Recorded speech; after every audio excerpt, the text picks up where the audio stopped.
David and Barry have come to meet a friend, Jim Roddy, chief executive of Derry City, who grew up near the stadium.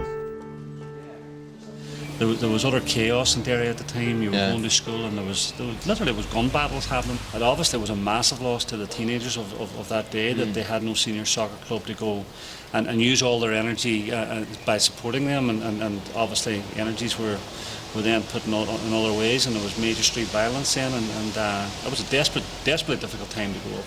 The young people would have been very vulnerable in the sense that their pals were sort of getting them more involved and more involved, and then you worried about your own kids.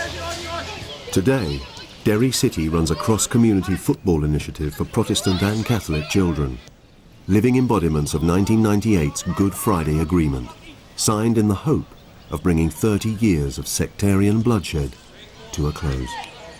And you think that can help to heal the city eventually as well? Oh, without a doubt. You know, when I was growing up, you never mixed. Parents were frightened to let you go too much out of your own area. But these kids are coming here today, and it doesn't matter what their background is, where they come from, they're mixing because they're out playing football. Well, good on them. Uh-huh.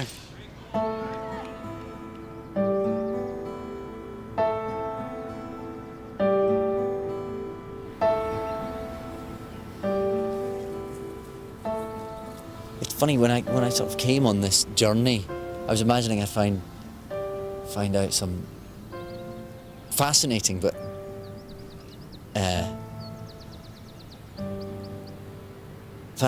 ancient fact about where we'd all come from.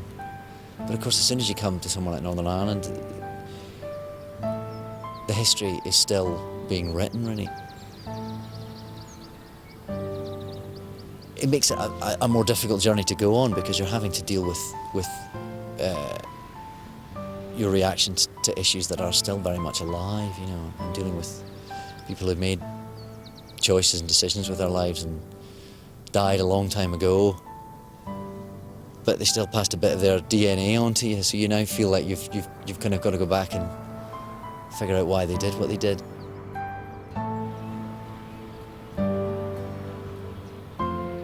You want your family to be people that you'd admire and be inspired by.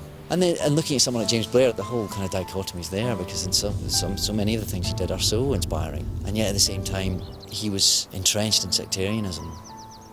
And I find that difficult to forgive. With Barry, I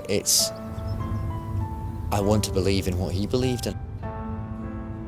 I was very proud to hear him talk about his ideas and his principles, and to hear him how he'd stood firm against becoming involved in any violent activity. And as I head home, it's good to feel that I'm leaving a city that, despite everything, finally feels full of hope.